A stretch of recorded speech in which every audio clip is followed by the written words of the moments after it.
If you haven't heard already, there are massive changes coming on June 27th that have the potential to completely change the way you play Guild Wars 2. ArenaNet released a preview of the upcoming balance patch on the official forums. The notes themselves are quite lengthy, so in this video series, I'm going to go over the changes to every class, give you my thoughts on how they may affect the meta, as well as talk about new builds that may emerge as a result. At the end of the video, let me know what you think about the changes in the comments below.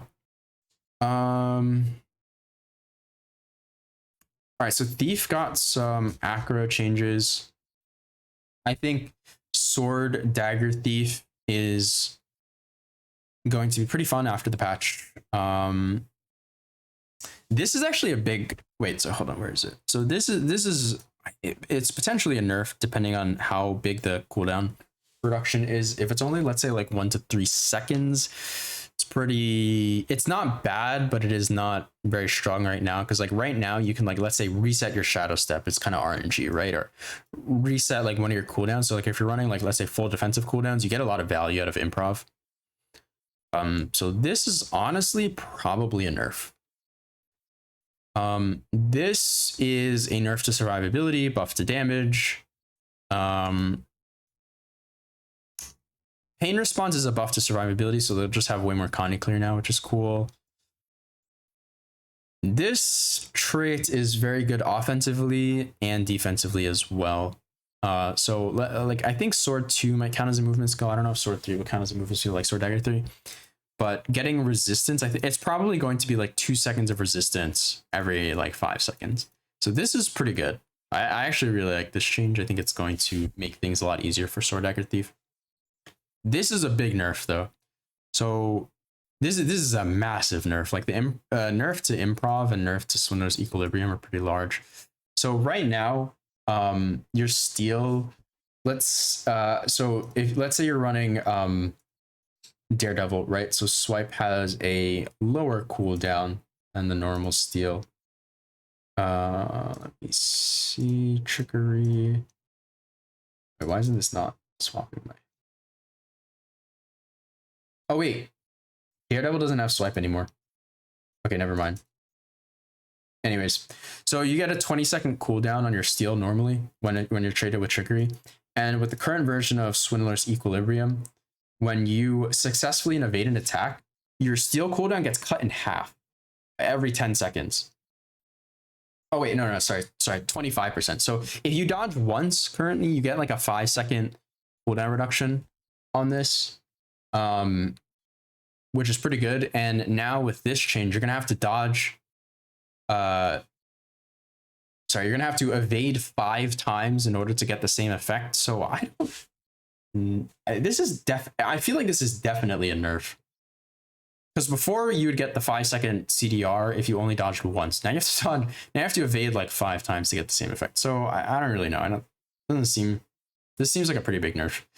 Assassin's Reward is sustain buff for Acro Thief. Upper Hands, I think this is the one that applies conditions when you hit someone. Oh wait, no, hold on. It gives extra initiative and regen when you evade an attack. So I guess it's a sustain buff. That's fine. These are PvE changes here. Physical skills getting baseline cooldown reduction is nice. People might take them after the patch, actually, on Daredevil. I could see them actually being pretty decent.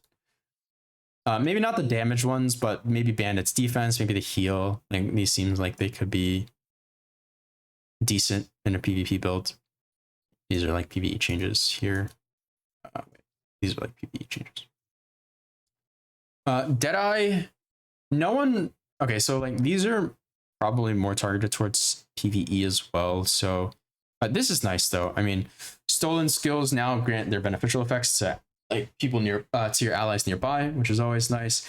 And you gain reduced casting time too by 25%. So the thing with the stolen skills in Deadeye is that the cast times were already like incredibly low. I think they're all like 1/4 of a second, right? So now that's even faster than 1/4 of a second. That's pretty nutty.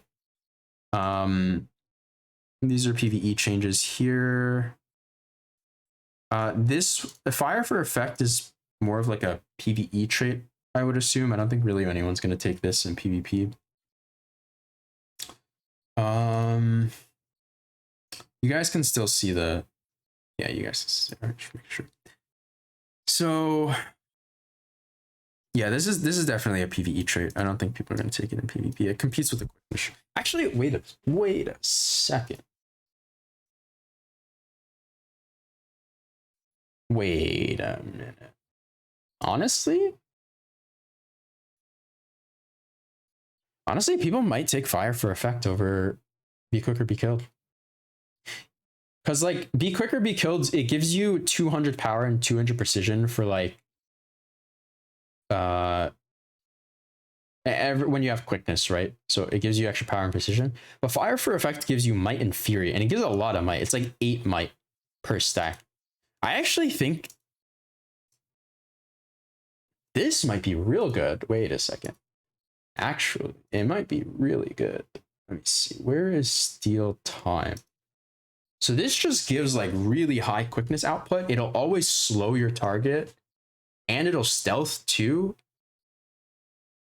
I think people are just going to take this. Not going to lie. People might just take fire for effect over be quick or be killed. So that's pretty cool. This is a PvE change, but also I guess you can use it in PvP as well, because like it won't reveal you anymore. So you can just kind of use it as mobility. Maybe people take this, but it competes with really strong utilities. Like it's competing with Shadow Stab, Mercy. So you definitely don't want to drop those. So like, might not be bad. Might not be bad. One in the chamber. This is the bottom adept trait, I believe, for deadeye. So when you cast a cantrip, you gain a random new stolen skill. It increases the damage of the stolen skill, so people will take like one in the chamber in combination with fire for effect, and maybe improv with deadly arts. And I can actually see deadeye being pretty fun, different builds, because most people are playing shadow arts with deadeye right now, but I can see deadly arts deadeye being quite nice after the patch. This is crazy though. So okay, so they reduced the cooldown on binding shadow, but which is a huge buff, but it doesn't knock them down anymore. It just immobilizes them. So like the offensive pressure that this skill will apply after the patch is definitely lower, but you could do it more frequently. Overall, I do think it's a nerf for binding shadows though. These skills are cool. So the changes to specter are nice. The specter is getting like support buffs, so now you can like maybe keep multiple people alive as opposed to just pocket healing one person. And like having like your, where is it? So Shallow Grave is, I actually really like this change. So let's talk about the specter changes a bit more. So it changes the way you use steal, which is super cool. So now, like, let's say like you get some conditions on you, you can steal onto an enemy to like transfer your conditions onto them. It'll like daze them, rip their boons. Like it's really good. But then you can also remove conditions from the specter and a nearby ally, like a targeted ally, if you steal onto them. And everyone took Shallow Grave anyways, so this is a pretty nice buff to specter. This is fine. You get extra damage while you're wielding a scepter instead of getting extra power. This one is interesting. So I think they're just removing the alacrity from Wells entirely. So Spectre no longer gets alacrity. But now you can like, so like every single like Shroud skill has like some type of beneficial effect on yourself, and now you can like shed those nearby allies. So that's pretty cool. We might see a lot more Specters, a lot more Deadeyes. And that's it for the Thief changes. If you want to see the changes to the other medium armor classes, click on one of these two links here. And if you like the video, make sure to like, comment, subscribe, and I'll see you in the next one.